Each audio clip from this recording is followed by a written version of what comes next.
솔로몬은 여호와 하나님께서 지혜를 사용하여 만물을 창조하셨음과 또 그 지혜를 사용하여 만물을 운행하고 계심을 말하면서 지혜의 가치가 얼마나 놀라운 것인지 강조했습니다.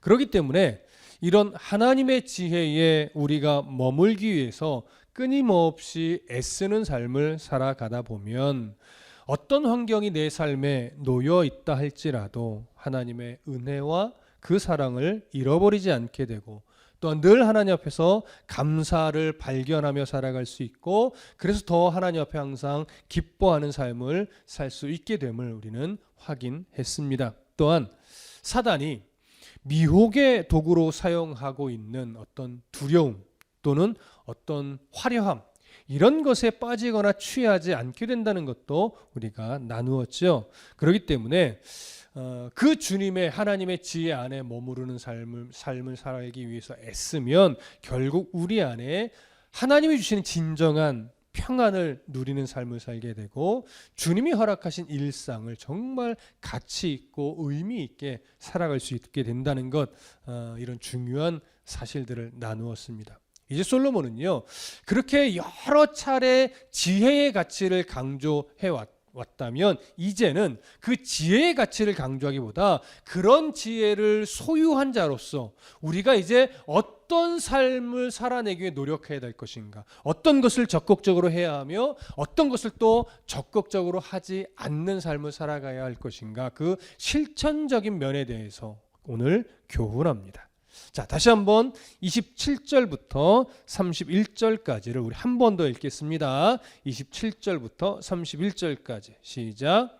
네 손이 선을 베풀 힘이 있거든 마땅히 받을 자에게 베풀기를 아끼지 말며 네게 있거든 이웃에게 이르기를 갔다가 다시 오라 내일 주겠노라 하지 말며 내 이웃이 네 곁에서 평안히 살거든 그를 해하려고 꾀하지 말며 사람이 네게 악을 행하지 아니하였거든 까닭 없이 더불어 다투지 말며 포학한 자를 부러워하지 말며 그의 어떤 행위도 따르지 말라. 자, 지금 읽으신 이 구절을 보면 적극적으로 해야 할 것, 또 적극적으로 하지 말아야 될 것, 이것에 대해서 이제 솔로몬이 교훈하고 있음을 알 수 있습니다.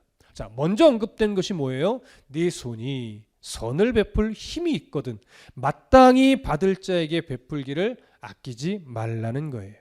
자, 이 표현은요 어려운 이웃이 있다면 적극적으로 도와야 한다는 그런 의미가 되죠.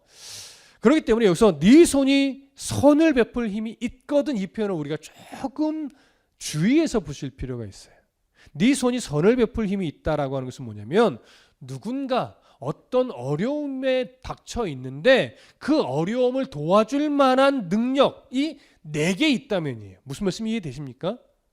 그렇다면 누군가를 도와줄 수 있는 능력이라는 것은 사실은 한 종류만 의미하는 것이 아니에요. 우리는 어떤 소유물로도 누군가를 도울 수 있고요. 때로는 어떤 재능으로도 도울 수 있고요. 때로는 그저 마음으로만 도울 수밖에 없는 경우도 있습니다. 각자가 가지고 있는 것이 다 달라요. 그럴 때 어느 한 사람이 모든 것을 다 도울 수는 없는 거죠. 하지만 중요한 건 누군가의 어려움에 대해서 내가 알게 됐는데 그 어려움에 대해서 내가 도와줄 만한 어떤 능력을 가지고 있어. 그렇다면 그 가지고 있는 것을 어떻게 하라는 거예요? 아까워하지 말고 적극적으로 도와주라는 거죠. 마땅히 베풀 만한 자에게 내가 가지고 있는 것을 통해서 그를 도울 수 있어야 한다는 거예요. 이것이 바로 지혜를 가진 자가 마땅히 해야 할 일이라고 하는 것이죠. 물론 여기서 우리가 조금 조심해야 될 것은 뭐냐면 내게 능력이 없어, 가진 것도 없는데 그런 어떤 선한 명분에 조금은 우리가 취해서 과하게 도우려고 하다가 내가 굉장히 어려움에 빠지는 경우도 있지요. 물론 하나님께서 때로는 네 힘에 진하게 도우도록 내 마음을 움직이는 경우도 있지만 지금은 그런 상황을 말하는 것이 아니라 보편적으로 너에게 누군가를 도울 무엇인가 능력을 가지고 있음에도 불구하고 돕지 않는 것은 안 돼. 너에게 가진 것이 있다면, 도와줄 능력이 있다면 그걸 가지고 기꺼이 도와주라는 쪽에 포커스가 있는 거예요.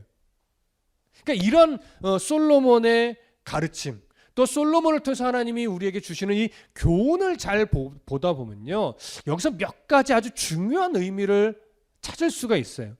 그 첫 번째가 뭐냐면, 어려운 이웃을 돕는다는 것은 결국 선택이 아니라 마땅한 일이라는 것, 우리가 알아야 됩니다.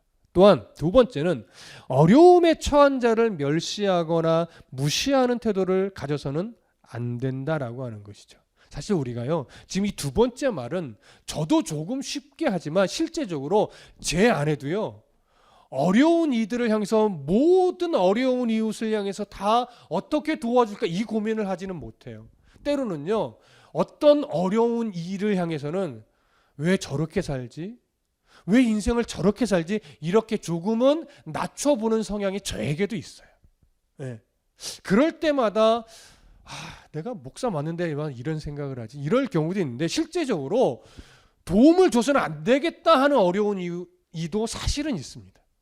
그래서 저도 가끔은 딜레마에 빠져요. 어디까지 어떻게 도와야 되지? 뭐 이런 경우도 있는데, 그래서 사실은 지혜가 필요해요. 무조건 도우라는 건 아니에요.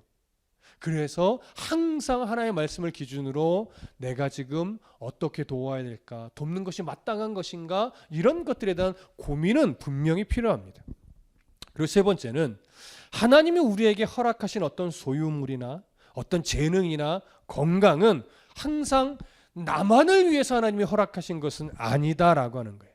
필요한 이들을 위해 사용하기 위해 그런 소유물이나 재능이나 건강을 주신 것이라는 것을 우리는 사실 늘 생각해야 돼요. 그래서 왜 이만큼 주셨을까? 하나님께서 어떻게 흘려보내라고 하는 것일까? 내 이 재능을 또 어떻게 사용해야 하나님이 기뻐하는 곳에 또 이 재능들이 쓰임 받게 될 것일까? 이런 생각들을 사실은 해야 되는 거죠. 자, 이런 류의 생각들이 왜 중요하느냐? 이런 류의 생각들을 내가 항상 가지고 산다는 것은 무엇에 대한 증거가 되냐면, 하나님이 나의 주인이며 하나님이 주신 것에 대해서 나는 그저 청지기일 뿐이고 그것에 대해서 내가 주인 행세하지 않는 것이라고 하는 증거가 되는 거예요.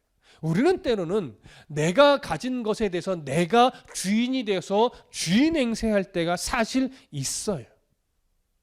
하지만 늘 마음 중심에 이런 태도를 잊지 않으려고 노력하다 보면 주인 행세하는 교만이 아니고요, 청지기와 같은 그런 삶을 우리가 살 수 있습니다. 내가 가진 소유물에 대해서, 내가 가진 재능이나 건강에 대해서 내가 청지기로서 하나님이 원하시는 곳에 하나님이 원하시는 그 일들을 내가 기꺼이 하면서 하나님이 기뻐하는 흔적을 만들어내는 그런 성도의 삶. 이런 성도의 삶은 철저하게 하나님이 주신 지혜가 내 안에 있지 않으면 가질 수 없는 태도인 거죠. 요한복음 13장 35절에 보면 예수님이 무슨 말씀을 하셨냐면, 새 계명을 너희에게 주노니 서로 사랑하라. 내가 너희를 사랑한 것 같이 너희도 서로 사랑하라. 너희가 서로 사랑하면 이로써 모든 사람이 너희가 내 제자인 줄 알리라. 결국 하나님이 주신 지혜를 소유한 자로서 그 하나님이 주신 지혜를 가지고 마땅히 선을 베푸는 삶을 살아가기 위해 애쓰면 결국 우리는 뭐 별것 아니에요 라고 말할지 모르겠지만 그 별것 아닌 흘려보내는 삶을 통해서 하나님이요, 하나님을 드러내요. 하나님의 사랑이 무엇이고 하나님의 선한 능력이 어떤 것이며 하나님의 나라가 도대체 어떤 것인가를 그저 연약한 우리들의 섬김과 나눔과 흘려보냄을 통해서 하나님이 드러내신다는 거지. 그렇기 때문에 하나님의 사랑은 결국 말로써 증명되는 것이 아니고요, 나의 선한 행실을 통해서 증명되는 것이고, 나의 그리스도인다운 말투를 통해서 증명되는 것이고, 나의 가진 것을 내 것이라고 꽁꽁 쥐고만 있는 것이 아니라 필요한 곳에 또 흘려보내는 이런 베푸는 삶을 통해서 하나님의 나라는 증명이 되고 그리스도의 사랑은 증명이 되는 겁니다. 그러니 우리가 가진 재물, 재능 사실 크지 않지만 그 작은 영역의 한 부분이라도 우리가 튀르키예로 해서 자그마한 물질을 흘려보내는 그런 것이라 할지라도 누군가는 우리 교회를 알아주는 것이 아니라 그러한 흘려보낸 것을 통해서 하나님의 사랑을 경험한단 말이죠. 그리고 그런 자그마한 헌신들이 모여져서 그들 안에 하나님의 사랑이 증명되어지면 그 튀르키예에도 이 지진을 통해서 하나님을 높이는 이들이 한두 명이라도 분명 생겨날 거라는 거죠. 여러분, 그거면 우리가 흘려보내는 물질은 충분히 의미가 있고 가치가 있는 거예요. 그렇게 하나님의 나라는 세워지는 것이고 그렇게 하나님의 사랑은 증명되는 것이죠. 그러니 우리가 흘려보내는 자그마한 물질 하나, 우리가 그저 섬기는 자그마한 재능의 나눔 하나, 여러분 우습게 생각하지 마십시오. 하나님은요, 그 작은 것 하나를 통해서 때로는 한 영혼을 살리기도 한다는 것, 우리 꼭 기억해야 할 겁니다. 그리고 이제 솔로몬이 두 번째로 교훈하는 것은 28절에 있는 것처럼 내게 있거든 이웃에게 이르기를 갔다가 다시 오라 내일 주겠노라 하지 말라는 거예요. 이것은 첫 번째로 이야기했던 선을 베풀어야 한다는 교훈과 사실은 관련이 있는 것으로서 어떤 쪽에 조금 더 무게중심이 있는 거냐면 선행을 뒤로 미루지 말라는 것에 조금 더 무게중심이 있습니다. 도움이 필요한 자가 어떤 도움을 요청했을 때 내게 그 분에게 줄 수 있는 능력, 도움을 줄 수 있는 능력이 있다면 그것을 미루지 말고 바로바로 할 수 있어야 된다는 거죠. 이는 지혜를 주신 이유를 알고 그 지혜를 사용함에 있어서 아까워하지 않고 마땅히 즉각 하라는 것인데, 만약에 그걸 그렇게 하지 않고 자꾸 뒤로 미루고 내게 능력이 있으면서도 그 선을 자꾸 잘 베풀지 않으려고 한다면 그것은 무엇이냐면 내게 주신 지혜를, 하나님의 은혜를 뭐하는 거 사용하지 않으려고 하는 것이고 굉장히 이기적인 것이고 도움이 필요한 자를 절대 배려하지 않는, 그리고 그를 무시하는 태도가 돼요. 그리고 이러한 태도는 결국 뭐냐면 내게 주신 하나님의 지혜, 내게 주신 하나님의 은혜에 대해서 내가 어떤 행세를 하는 거예요? 주인 행세를 하는 거예요. 그래서 예수님도 마태복음 5장 42절에서 네게 구하는 자에게 주며 네게 꾸고자 하는 자에게 거절하지 말라, 이런 교훈까지도 주셨던 겁니다. 그런데 예수님이요, 마태복음에 주셨던 이 교훈은 사실 잠언과는 살짝 결이 좀 달라요. 마태복음에서 예수님이 하셨던 교훈은 악한 자들, 내게 악하게 대하는 사람들, 내게 좀 불편한 사람들, 이런 사람들에 대해서도 이렇게 대할 수 있어야 된다라고 하는 그 교훈이에요. 나에게 해를 끼치는 악한 자에게도 넉넉하게 베풀 수 있는 자가 되어야 된다, 이런 교훈이거든요. 그런데 한번 생각해 보십시오. 나를 불편하게 하는 사람, 나에게 어떤 악을 끼치는 사람, 나에게 어떤 손해를 끼치는 사람에게 우리가 기꺼이 넉넉하게 또 그런 자들에게도 베풀 수 있는 능력이 어떻게 생길 수 있을까요? 그냥 인간적인 감정으로는 생길 수 있는 부분이 아니에요.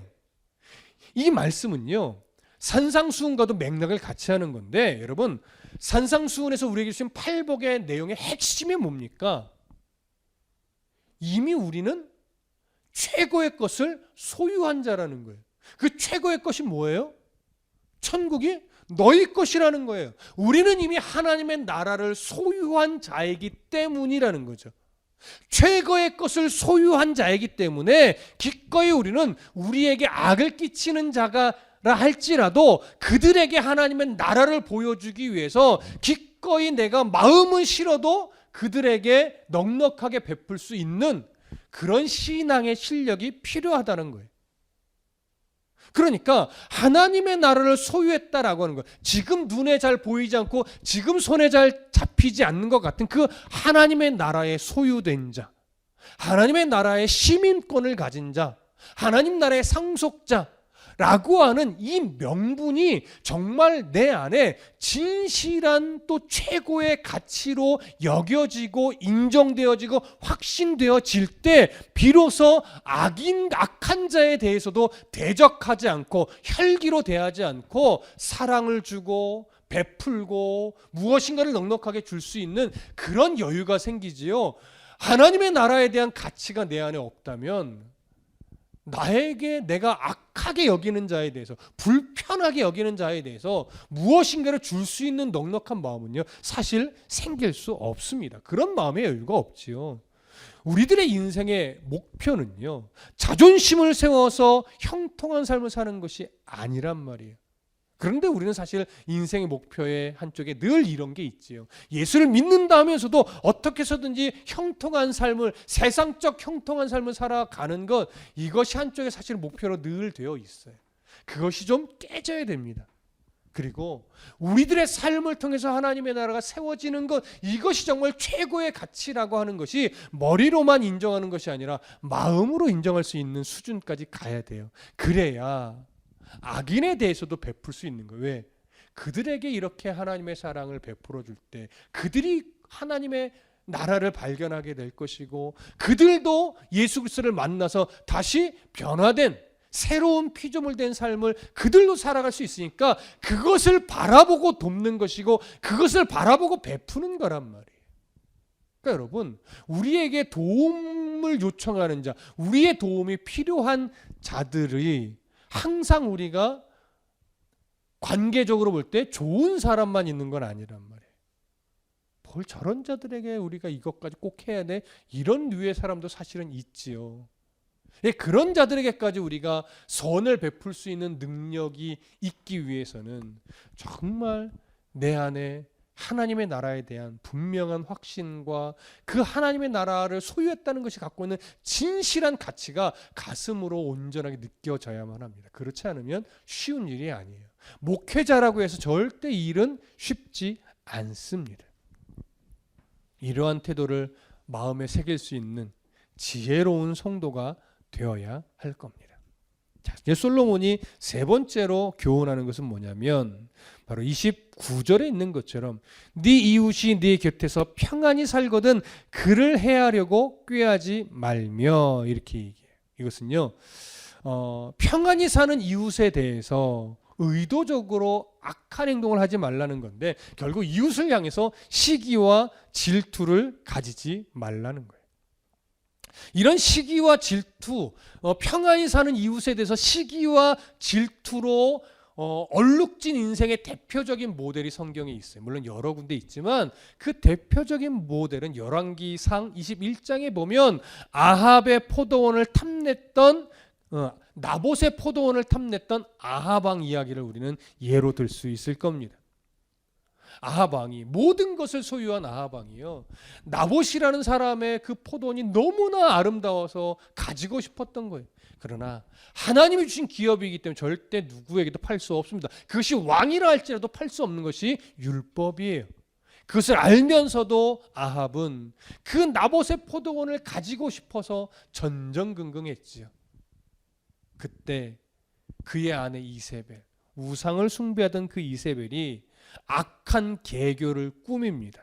그래서 나봇에게 신성 모독이라는 누명을 씌워서 그를 죽이고, 그렇게 주인을 잃어버린 땅은 나라에 귀속될 수 있는 그런 당시의 법이 있었기 때문에 그렇게 억울하게 죽음을 맞이하게 한 다음에 그 포도원을 아합에게 말하자면 바치는데, 그 아합이 사실은 이 과정이 이렇게 될 것을 어느 정도는 알고 있었어요. 그럼에도 불구하고 그 포도원을 가지고 싶어서 그냥 묵인하고 놔뒀죠. 그리고 그렇게 해서 억울하게 나봇이 죽었을 때 그 나봇의 포도원을 소유하며 그 아합은 너무나 기뻐했습니다. 그런 것을 기뻐하지 말라는 거예요. 하나님의 백성은 그런 식으로 이웃의 것을 탐하고 그 이웃의 것을 소유하려고 하는 그런 행동을 하지 말라는 거죠. 그런 것은 지혜를 가진 자가 해서는 절대 안 된다라고 하는 일이에요. 여러분, 극한 예를 드니까 나와는 상관없는 일처럼 여겨지지만 우리는요, 세상을 살아가다 보면 때로는 남의 눈에 눈물을 흘리는 것은 신경 안 쓰고 그저 내가 잘 되는 것에만 집중해서 살아가는 경우가 많습니다. 그런 이유도 오늘 이 솔로몬의 교훈에 해당이 돼요. 남의 눈에 남의 가슴을 아프게 하고 하면서까지 내가 잘 되는 것, 하나님의 백성들은요 그렇게 살아서는 안 된다라고 하는 거예요. 나만 잘 되면 돼, 나만 괜찮으면 돼, 나만 힘겹지 않으면 돼, 이런 식의 시선은 그리스도인의 시선이 아니에요. 하나님 나라를 소유한 자, 하나님의 지혜를 가진 자는 차라리 내가 힘들더라도 이웃이 잘 되도록 할 수 있는 그런 마음의 넉넉함이 필요한 것이죠. 그런 하나님의 지혜가 있기를 소망합니다. 자, 네 번째로 솔로몬이 우리에게 교훈하는 것은 사람이 네게 악을 행하지 아니하였거든 까닭 없이 다투지 말며라고 교훈합니다. 여러분, 이유 없이 까닭 없이 이웃과 다투지 말라는 거죠. 가능하면 이웃과 화평하게 지낼 수 있는 지혜를 발휘하며 살아내라는 거예요. 그런데 우리도 뭐 그러지 않으려고 하지만 종종 우리도 실수를 하기도 하고, 근데 때로는 어디를 가든지 자꾸 분란을 만들고 시기와 질투를 하면서 문제를 늘 만드는 사람도 있기는 해요. 하나님의 깊은 사랑과 그 은혜를 우리가 경험하며 살아갈 때 하나님의 마음으로, 하나님의 시선으로 주위를 바라보고 이웃을 바라볼 수 있는 그 실력이 키워지면 우리는 어디를 가든지 시기와 질투를 만들어내는 자가 아니라 화목을 만들어내고 화평을 만들어내고 그리스도의 사랑으로 보듬을 수 있는 그런 성도의 실력을 가지게 될 겁니다. 그리스도인은 어디를 가든지 그렇게 화평을 만들어내야지 가는 곳곳마다 분란을 만들고 시기를 만들고 질투를 만들어서는 절대 안 될 것입니다. 솔로몬은 하나님의 지혜를 가진 자는 바로 이렇게 평안을 만들고 화목을 만드는 그런 지혜를 발휘해야 된다라고 하는 것을 교훈합니다. 그리고 이제 마지막 5번째로 교훈하는 것은 포악한 자를 부러워하지 말며 그의 어떤 행위도 따르지 말라라고 하는 겁니다. 여러분, 포악한 자라고 하는 것은 결국 자기의 소견에 옳은 대로 행하면서 하나님의 말씀, 하나님의 가치를 무시하며 살아가는 자예요. 물리적인 폭력을 가해서라도 내게 이로운 것을 쟁취하려고 하며 살아가는, 어떻게 해서든지 나는 절대 손해보지 않으려고 하는 그런 삶을 살아가는 자를 의미합니다. 또한 이런 삶을 살아가면서도 이런 삶의 모습이 하나님 앞에 부끄럽게 여기지 않고 자랑스럽게 여기는 그런 모습을 의미합니다. 여러분, 이렇게 자신의 악함을 오히려 자랑스러워하는 대표적인 인물이 성경은 누구를 이야기하냐면 창세기 4장 23절과 24절에 보면 가인의 후손 중 라멕이라는 인물을 드러냅니다. 성경은 이렇게 말하죠. 라멕이 아내들에게 이르되 아다와 실라여 내 목소리를 들으라. 라멕의 아내들이여 내 말을 들으라. 나의 상처로 말미암아 내가 사람을 죽였고 나의 상함으로 말미암아 소년을 죽였도다. 가인을 위하여는 벌이 7배일진데 라멕을 위하여는 벌이 77배 일이로다 하였더라. 라멕은 가인의 후손으로서 포악한 성향의 사람이었습니다. 사람을 죽이는 엄청난 죄를 범하고도 하나님을 두려워하지 않았습니다. 죄의식을 가지지 않고 오히려 내가 누군가를 죽였는데 그 죽인 일로 말미암아 나에게 복수하려고 한다면 그 사람은 77배의 벌을 받게 될 거다 하면서 오히려 자신의 이 강함을 더 드러냈지요. 여러분, 이렇게만 표현하니까 진짜 나쁜 놈이네 이렇게 말할 수 있겠지만 사실요, 우리가 신앙의 눈으로 보면 라멕은 너무나 부정적인 면이 많은 삶을 가진 자예요. 그런데 어떻게 보면 이게 세상의 가치, 세상의 시선으로 보면요, 라멕은 참 뭐라고 말할까요? 성공한 인물이라고도 말할 수 있어요. 가치관이 왜곡된 세상에서는 아무도 무시할 수 없는 힘을 가진 자거든요. 그러니까 세상에서는 때로는 존경받는 사람이 되어 있을 수도 있는 인물인 거죠. 그래서 솔로몬이요, 부러워하지 말라는 거예요. 그 포악한 자를. 그리고 그의 어떤 행위도 따르지 말라는 거예요. 세상에 팔리는 책들을 보면 한때 그런 이야기가 있었습니다. 베스트셀러 되는 책들의 부류 중에 어떤 류의 책들이 늘 베스트셀러 위치에 있냐면 성공하는 사람들의 어떤 습관과 성공하는 방법을 가르쳐 준다거나 이런 성공과 관련된 메시지가 있는 책들에 대해서 책들이 많이 팔리던 때가 있고 아마 지금도 거의 비슷할 거라고 여겨집니다. 근데 여러분, 그 성공을 말하는 책들이 사실은 건강한 내용을 가지고 있는 책들도 있지만 성공을 위해서 정말로 우리에게 왜곡된 가치관을 심어주는 책들도 은근히 많이 있습니다. 그리고 그것이 현대로 오면 올수록 사실은 더 많이 포장이 될 겁니다. 그런 류의 가치관들이 결국 뭐냐면요, 사실은 라멕과 같이 사는 사람들을 성공적 삶이라고 포장해서 너희들도 그래서 힘을 키워야 되고, 너희들도 그래서 세상에 무조건 우뚝 서야 되고, 너희들도 어떻게 해서든지 이 세상에 위에 서면 아무도 당신을 무시하지 못합니다. 그것이 성공하는 인생이고 그것이 힘 있는 인생이라고 포장한단 말이죠.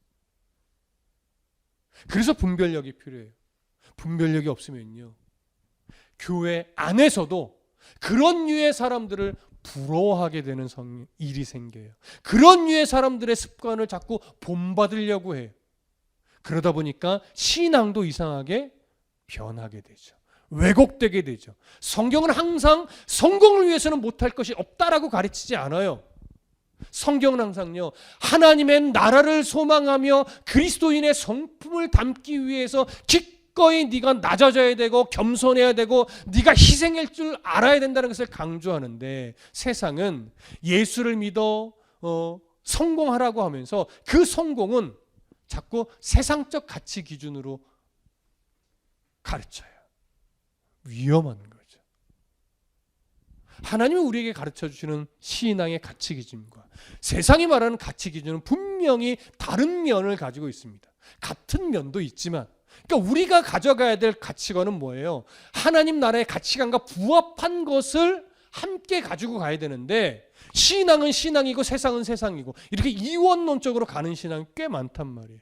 교회 안에서만큼은 거룩하죠. 교회 안에서만큼은 정말로 올바른 신앙을 가진 것 같지요. 근데 그 올바르고 성숙해 보이는 신앙이 교회 문밖만 나가면 다 사라지는 경우가 꽤 많아요. 신앙은 교회 안에서의 모습이 신앙이 아닙니다.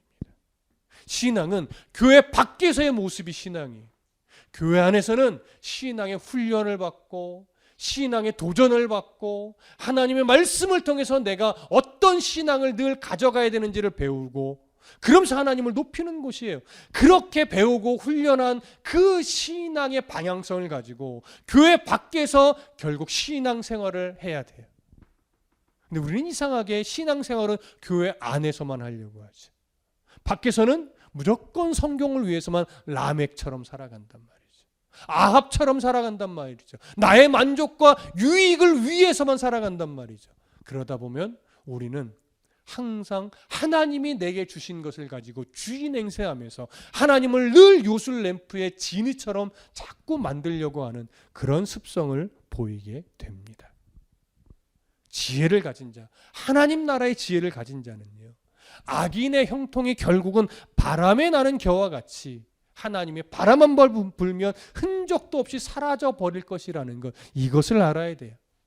우리가 사모해야 될 것은, 우리가 하나님 나라에 쌓아야 될 것은 좀도 쓸지 않고 녹도 쓸지 않는, 시들지 않는 하나님의 말씀, 하나님이 우리에게 가르치신 그 사랑의 흔적, 베풀매의 흔적, 이런 성령의 열매의 흔적들을 쌓아야 되는 거예요. 근데 우리는 그런 것들을 쌓으려고 하지 않고 늘 통장에 물질만 쌓으려고 하는 거죠. 인기만 쌓으려고 하고 명예만 쌓으려고 하고. 이제 우리는 이 지혜를 가진 자는 어떤 흔적을 남겨야 되는가, 이 교훈을 가슴에 새기고 이제는 우리의 삶을 다시 좀 돌아봐야 됩니다. 나는 하나님의 지혜를 받은 자로서 얼마나 주변을 좀 돌아보면서 살아가고 있는가. 하나님 나라를 소유한 백성임에도 불구하고 여전히 이 땅에서 잘 되는 것에만 매여 전전긍긍하는 삶을 살아가는 것은 아닌가. 이기적인 신앙생활을 하며 땅에 소망을 두고 살아가는 참 바보 같은 성도는 아닌가 스스로 돌아봐야 됩니다. 내가 가진 것, 나의 재능, 나의 건강 모두가 다 하나님이 주신 것임을 인정하면서 어떻게 해서든지 작은 한 부분이라도 하나님의 나라와 의를 위해 사용되어 줄 수 있도록 기꺼이 베풀 수 있는 삶, 지혜롭게 베풀 수 있는 그런 삶이 될 수 있도록 늘 하나님 앞에 기도하며 살아가는 그런 애씀이 있기를 소망합니다. 저도 어떻게 사는 것이 그렇게 사는 삶이다라고 말할 수는 없습니다. 다만 우리가 일상 속에서 그런 고민을 함께 하며 살아간다면 마음에 주시는 하나님의 은혜들이 있을 거예요. 하나님의 마음에 무엇인가 주는 마음들이 있겠죠. 그 주시는 마음을 가지고 잘 흘려보낼 수 있는, 선을 베풀 힘이 있거든 기꺼이 베풀 수 있는 그런 은혜의 사람, 그런 지혜로운 성도가 되시기를 간절히 소망하고 축복합니다. 기도하겠습니다.